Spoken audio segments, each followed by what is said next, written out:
Chinnaswamy stadium ಕಾಲ್ತುಳಿತದ ಪ್ರಕರಣ, ಗುಬ್ಬಿ ಮೇಲೆ ಬ್ರಹ್ಮಾಸ್ತ್ರವನ್ನ ಮಾಡಿದೆ ರಾಜ್ಯ ಸರ್ಕಾರ. ಪೊಲೀಸರ ಮೇಲೆ ಕ್ರಮ ಬೇಡ ಅಂದವರೇ ಸಸ್ಪೆಂಡ್ ಆದ್ರ ಅನ್ನುವಂತಹ ಪ್ರಶ್ನೆ. ಸಿಎಂ, ಡಿಸಿಎಂ, ಹೋಮ್ ಮಿನಿಸ್ಟರ್ ಹೊಣೆಗಾರಿಕೆ ಎಲ್ಲಿ ಹೋಯ್ತು ಅಂತ ಹೇಳಿ ಗೃಹ ಇಲಾಖೆಯ ಜವಾಬ್ದಾರಿ ಹೊತ್ತವರು ಇದರಲ್ಲಿ ತಪ್ಪೇ ಮಾಡಿಲ್ವಾ? ಅನುಮತಿಯ ವಿಚಾರದಲ್ಲಿ ವಿಳಂಬ ಮಾಡಿದ್ದು ಸರ್ಕಾರ, ಆದರೆ ಶಿಕ್ಷೆ ಆಗಿದ್ದು ಪೊಲೀಸರಿಗೆ. ಆರ್ಸಿಬಿ ತಂಡದಿಂದ ಮೊನ್ನೆ ಬೆಳಗ್ಗೆ ವಿಜಯೋತ್ಸವದ ಬಗ್ಗೆ ಟ್ವೀಟ್ ಆಗುತ್ತೆ. ಜೂನ್ 4ರ ಬೆಳಗ್ಗೆ ಅಷ್ಟೇ ಆರ್ಸಿಬಿ ತಂಡದಿಂದ ಪರ್ಮಿಷನ್ ರಿಕ್ವೆಸ್ಟ್ ಎಂಬ ಮಾಹಿತಿ ಹೋಗುತ್ತೆ. ಪೊಲೀಸರಿಗೆ ಬಂದೋಬಸ್ತ್ಗೆ ಸಿಕ್ಕಿದ್ದು ಕೇವಲ 4 ಗಂಟೆ ಅಷ್ಟೇ. ವಿಧಾನಸೌಧದ ಕಾರ್ಯಕ್ರಮಕ್ಕೆ ರೆಡ್ ಸಿಗ್ನಲ್ ಅನ್ನು ಪೊಲೀಸರು ಕೊಟ್ಟಿರ್ತಾರೆ. ವಿಜಯೋತ್ಸವದ ಪರೇಡ್ ಬೇಡ ಅಂತ ಹೇಳಿ ಪೊಲೀಸರು ಸಲಹೆಯನ್ನ ಕೊಟ್ಟಿದ್ರಂತೆ. ಪೊಲೀಸರನ್ನ ಹೊಣೆ ಮಾಡಿ ನುಣುಚಿಕೊಳ್ಳುವಂತಹ ಕೆಲಸಕ್ಕೆ ಸರ್ಕಾರ ಮುಂದಾಗ್ತಾ ಇದೆ. ತಮ್ಮನ್ನ ತಾವು ಸೇಫ್ ಮಾಡಿಕೊಳ್ಳುವಂತಹ ಕೆಲಸಕ್ಕೆ ಮುಂದಾಗ್ತಾ ಇದೆ. ಈ ಮೂಲಕ ಕೋತಿ ತಾನ್ ತಿಂದು ಮೇಕೆ ಮೂತಿಗೆ ಒರೆಸ್ತು ಅಂತಾರಲ್ಲ, ಹಂಗಾಗಿದೆ ರಾಜ್ಯ ಸರ್ಕಾರದ ಪರಿಸ್ಥಿತಿ. ವಿಧಾನಸೌಧದ ಮುಂಭಾಗದಲ್ಲಿ ಆ ರೀತಿಯ ಕಾರ್ಯಕ್ರಮ ಮಾಡುವಂತಹ ದರ್ದು ಅವಶ್ಯಕತೆ ಏನಿತ್ತು ಅನ್ನೋದು ಈಗಿರುವಂತಹ ಪ್ರಶ್ನೆ. ಮತ್ತಷ್ಟು ಡೀಟೇಲ್ಸ್ ಅನ್ನು ಕೊಡ್ತಾರೆ ರವೀಶ್, ನೇರ ಸಂಪರ್ಕದಲ್ಲಿ ಜಾಯಿನ್ ಆಗಿದ್ದಾರೆ.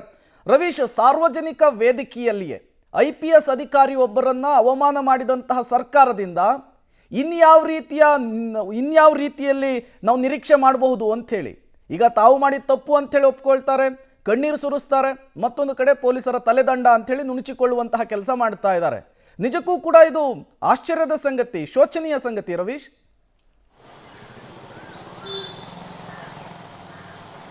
ಪ್ರೇಮ್, ಖಂಡಿತವಾಗಿ ಕೂಡ ಇದು ಒಂದು ರೀತಿಯಲ್ಲಿ ವಿಪರ್ಯಾಸ ಅಂತಲೇ ಹೇಳ್ಬೋದು. ಯಾಕೆಂದರೆ ಒಬ್ಬ ಸಾಮಾನ್ಯನಿಗೂ ಕೂಡ ಗೊತ್ತಿರುತ್ತೆ, ಅಂದರೆ ಸರ್ಕಾರ ಹೇಳುವಂಥ ಕೆಲಸವನ್ನು ಆ ಒಂದು ಆಡಳಿತದಲ್ಲಿ ಆಯಾ ಹಂತದ ಅಧಿಕಾರಿಗಳು ಮಾಡ್ತಾರೆ ಅಂತ.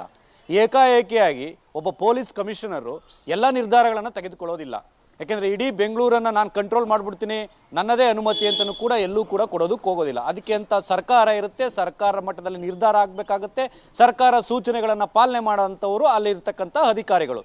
ಹಾಗಾಗಿ ಪೊಲೀಸ್ ಕಮಿಷನರು ಈ ಒಂದು ವಿಚಾರದಲ್ಲಿ ಸಲಹೆಯನ್ನು ಕೊಟ್ಟರೂ ಕೂಡ, ಅಂದರೆ ನಮಗೆ ಭಾಳ ಶಾರ್ಟ್ ಟೈಮ್ ಇದೆ, ಹಾಗಾಗಿ ಬಂದೋಬಸ್ತ್ ಕಷ್ಟ ಆಗುತ್ತೆ, ಹಾಗಾಗಿ ಸ್ಟೇಡಿಯಂ ಒಂದು ಕಡೆ ಏನಾದರೂ ಆದರೆ ಮಾಡ್ಕೊಳ್ಬೋದು, ಆದರೆ ಅಲ್ಲೂ ಕೂಡ ನಮಗೆ ಮೆನ್ಸನ್ನು ಅಲ್ಲಿ ಒಂದು ರೀತಿಯಲ್ಲಿ ಪ್ರೊವೈಡ್ ಮಾಡೋಕ್ಕೆ ಕಷ್ಟ ಆಗುತ್ತೆ ಅನ್ನೋ ಸಲಹೆಯನ್ನು ಕೂಡ ಕೊಟ್ಟಿದ್ದಾರೆ.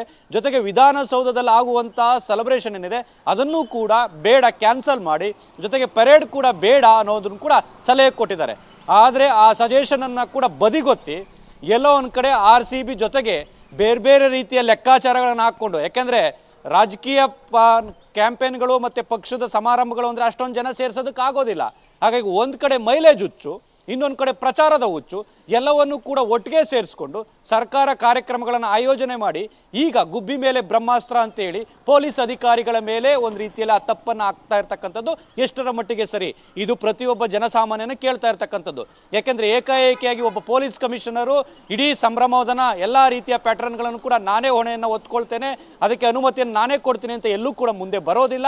ಇದು ಸರ್ಕಾರ ಮಾಡಿರ್ತಕ್ಕಂಥದ್ದು. ಹಾಗಾಗಿ ಇದಕ್ಕೆ ಹೊಣೆಗಾರರಾಗಿ ಮುಖ್ಯಮಂತ್ರಿ ಸಿದ್ದರಾಮಯ್ಯ ಮತ್ತೆ ಉಪಮುಖ್ಯಮಂತ್ರಿ DK ಶಿವಕುಮಾರ್ ಜೊತೆಗೆ ಗೃಹ ಸಚಿವರಾಗಿರ್ತಕ್ಕಂಥ ಪರಮೇಶ್ವರ್ ಅವರು ಹೊರಲೇಬೇಕಾಗತ್ತೆ. ಯಾಕೆಂದರೆ ಈ ಮೂವರು ಒಂದು ಮುಖ್ಯಮಂತ್ರಿ, ಉಪಮುಖ್ಯಮಂತ್ರಿ, ಗೃಹ ಸಚಿವರು ಮೂವರು ಸೇರಿಕೊಂಡೇ ಇದಕ್ಕೆ ಪ್ಲಾನ್ ಆಫ್ ಆಕ್ಷನ್ಗೆ ಅನುಮತಿಯನ್ನು ಕೊಟ್ಟಿರ್ತಕ್ಕಂಥದ್ದು. ಅವರ ಅನುಮತಿ ಇಲ್ಲದೆ ಇಷ್ಟು ದೊಡ್ಡ ಮಟ್ಟದ ಕಾರ್ಯಕ್ರಮ ಎರಡೂ ಕಡೆಗಳಲ್ಲೂ ಕೂಡ ಆಗೋದಕ್ಕೆ ಸಾಧ್ಯವೇ ಇಲ್ಲ. ಹಾಗಾಗಿ ಒಬ್ಬೊಬ್ಬರಾಗಿ ಎಲ್ಲರೂ ಕೂಡ ಒಂದು ರೀತಿ ತಪ್ಪನ್ನು ಮಾಡಿದ್ದಾರೆ. ಯಾಕೆಂದರೆ ಇದೇ ಮುಖ್ಯಮಂತ್ರಿ ಸಿದ್ದರಾಮಯ್ಯನವರು ಇನ್ವೈಟ್ ಮಾಡ್ತಾರೆ, ಬನ್ನಿ RCB ಗೆದ್ದಿದೆ, ಸಂಭ್ರಮ ಮಾಡೋಣ, ವಿಧಾನಸೌಧಕ್ಕೆ ಬನ್ನಿ ಅಂತ ಅವರೇ ಒಂದು ರೀತಿಯಲ್ಲಿ ಓಪನ್ ಆಗಿ ಇನ್ವೈಟ್ ಮಾಡ್ತಾರೆ. ಜೊತೆಗೆ ಉಪಮುಖ್ಯಮಂತ್ರಿಗಳು ಆ ಒಂದು HALಗೆ ಹೋಗ್ತಾರೆ, ಅಲ್ಲಿ ವೆಲ್ಕಮ್ ಮಾಡ್ತಾರೆ, ಅಲ್ಲಿಂದ ಬಾವುಟನ ಹಿಡ್ಕೊಂಡು ಬರ್ತಾರೆ, ಅವರು ಕೂಡ ಸಂಭ್ರಮದಲ್ಲಿ ಪಾಲ್ಗೊಳ್ತಾರೆ. ಜೊತೆಗೆ ಸ್ಟೇಡಿಯಂಗೆ ಹೋಗ್ತಾರೆ, ಅಲ್ಲೂ ಕೂಡ ಪಾಲ್ಗೊಳ್ತಾರೆ. ಅವ್ರು ತಪ್ಪಿಲ್ವಾ? ಜೊತೆಗೆ ಗೃಹ ಸಚಿವರು ಎಲ್ಲ ಕಡೆಗಳಲ್ಲೂ ಕೂಡ ಸ್ಥಳ ಪರಿಶೀಲನೆ ಮಾಡಿದ್ದಾರೆ ಬಂದೋಬಸ್ತ್ ಬಗ್ಗೆ. ಅವರು ಕೂಡ ವಿಧಾನಸೌಧಕ್ಕೆ 2,000 ಬಂದು ಸ್ಥಳ ಪರಿಶೀಲನೆ ಕೂಡ ಮಾಡಿದ್ದಾರೆ. ಹಾಗಾಗಿ ಅವ್ರು ತಪ್ಪಿಲ್ವಾ? ಕೇವಲ ಅಧಿಕಾರಿಗಳನ್ನು, ಪೊಲೀಸ್ ಅಧಿಕಾರಿಗಳನ್ನು ಹೊಣೆಗಾರನಾಗಿ ಮಾಡಿ ಇವರು ನುಣುಚಿಕೊಳ್ಳುವಂಥ ಪ್ರಯತ್ನ ಮಾಡ್ತಾ ಇದ್ದಾರೆ. ಹಾಗಾಗಿ ಸರ್ಕಾರದ ಜವಾಬ್ದಾರಿ ಕೂಡ ಅಷ್ಟರ ಮಟ್ಟಿಗಿದೆ. ಹಾಗಾಗಿ ಇದರಿಂದ ವಿಪಕ್ಷಗಳು ಕೂಡ ಅಸ್ತ್ರವನ್ನಾಗಿ ಬಳಸ್ಕೊಳ್ತಾ ಇದೆ. ಹಾಗಾಗಿ ಮುಂದಿನ ದಿನಗಳಲ್ಲಿ ಬೇರೆ ಬೇರೆ ರೀತಿಯ ಟರ್ನ್ ತೆಗೆದುಕೊಳ್ಳುವಂಥ ಚಾನ್ಸಸ್ ಕೂಡ ಜಾಸ್ತಿ ಇರುತ್ತೆ. ಪ್ರೇಮ್, ರವೀಶ್, ಈ ಇನ್ಸಿಡೆಂಟ್ ಆದಮೇಲೆ ಎಲ್ಲರೂ ಕೂಡ ಕಾಲ್ತುಳಿತದ ಬಗ್ಗೆ ಮಾತನಾಡ್ತಾ ಇದ್ದಾರೆ, ಎಲ್ಲರೂ ಕೂಡ ಪೊಲೀಸರ ಭದ್ರತೆಯ ವೈಫಲ್ಯದ ಬಗ್ಗೆ ಮಾತನಾಡ್ತಾ ಇದ್ದಾರೆ. ವಿಧಾನಸೌಧದ ಮುಂಭಾಗ ಆದಂತಹ ಕಾರ್ಯಕ್ರಮದ ಅವಶ್ಯಕತೆಯ ಬಗ್ಗೆ ಕಾಂಗ್ರೆಸ್ನ ಒಬ್ಬ ನಾಯಕ ಕೂಡ ಸೊಲ್ಲೆತ್ತುವಂತಹ ಕೆಲಸವನ್ನು ಮಾಡ್ತಾ ಇಲ್ಲ. ಇನ್ವೆಸ್ಟಿಗೇಷನ್ ಆರಂಭ ಆಗ್ತಾ ಇದ್ದ ಹಾಗೆ RCB ಮೇಲೆ, KSEA ಮೇಲೆ, DNA ಸಂಸ್ಥೆ ಮೇಲೆ ನೋಟಿಸ್ ಕೊಡುವಂಥದ್ದು, ಅವರ ಸಿಬ್ಬಂದಿಯನ್ನು ಅರೆಸ್ಟ್ ಮಾಡುವಂತಹ ಕೆಲಸ ಆಗ್ತಾ ಇದೆ. ಬಟ್ ರಾಜಕಾರಣಿಗಳ ನಿಟ್ಟಿನಲ್ಲಿ ಯಾಕಿದು ಆಗ್ತಾ ಇಲ್ಲ ಅಂಥೇಳಿ ಅವ್ರು ಯಾಕೆ ಮೇಲಿಂದ ಇಳಿದು ಬಂದಿದ್ದಾರೆ ಅಂತನಾ ಅಥವಾ ಅವ್ರೇನು ಪ್ರಶ್ನಾತೀತರು ಅಂತನಾ, ಹೇಗೆ ರವೀಶ್ ಇದು? ಖಂಡಿತವಾಗಿಯೂ ಕೂಡ ವಿಧಾನಸೌಧದ ಕಾರ್ಯಕ್ರಮವನ್ನು ನೋಡೋದಾದ್ರೆ ಎಲ್ಲೋ ಒಂದ್ ಕಡೆ ಊರ ಜಾತ್ರೆಗಳಲ್ಲಿ ನಾಟಕ ಸಮಾರಂಭಗಳು ನಡೀತದಲ್ಲ ಆ ರೀತಿಯ ಸಮಾರಂಭವನ್ನು ಏರ್ಪಾಡು ಮಾಡಿದ್ರು.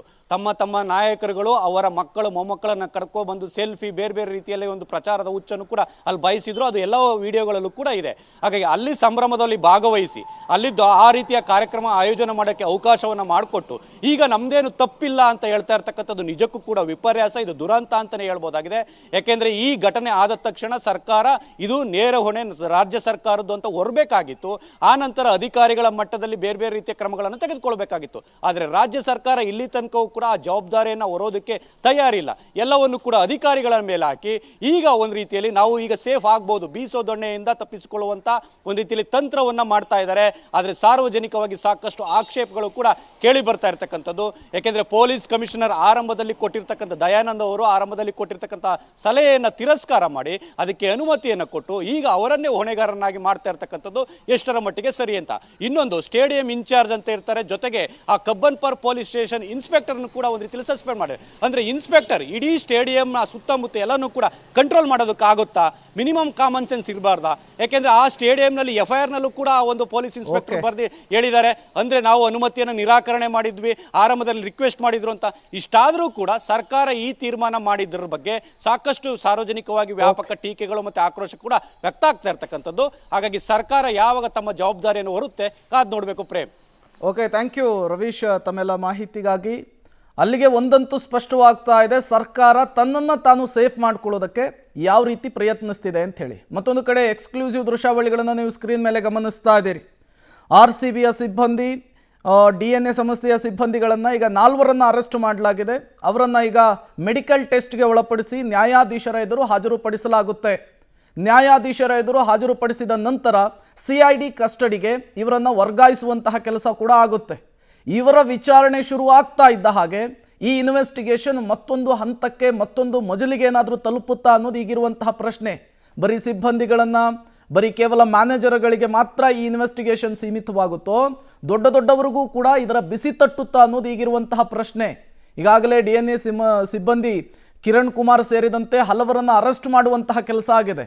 4 ಬಂಧನ ಆಗಿದೆ. ಮತ್ತೆ ಕೆಲವರ ಮನೆ ಮೇಲೆ ಪೊಲೀಸರು ಕೂಡ ದಾಳಿಯನ್ನು ಮಾಡಿದ್ದಾರೆ. ಜೊತೆಗೆ ಮಾರ್ಕೆಟಿಂಗ್ ಹೆಡ್ ಆಗಿರುವಂತಹ RCBಯ ಮಾರ್ಕೆಟಿಂಗ್ ಹೆಡ್ ಆಗಿರುವಂತಹ ವ್ಯಕ್ತಿಯ ಮೇಲೂ ಕೂಡ ಈಗಾಗಲೇ ಅರೆಸ್ಟ್ ಆಗಿರುವಂಥದ್ದು. ಹಾಗಾಗಿ ನಿಖಿಲ್ ಸೋಸಲೆ ಸೇರಿದಂತೆ 4 ಈಗ ನ್ಯಾಯಾಧೀಶರ ಎದುರು ಪ್ರೆಸೆಂಟ್ ಮಾಡುವಂತಹ ಕೆಲಸ ಆಗುತ್ತೆ. ನ್ಯಾಯಾಧೀಶರ ಎದುರು ಪ್ರೆಸೆಂಟ್ ಮಾಡಿದ ನಂತರ ಅವರನ್ನು CID ವಶಕ್ಕೆ ಕೊಡೋದಕ್ಕೂ ಕೂಡ ಈಗಾಗಲೇ ನಿರ್ಧರಿಸಲಾಗಿದೆ.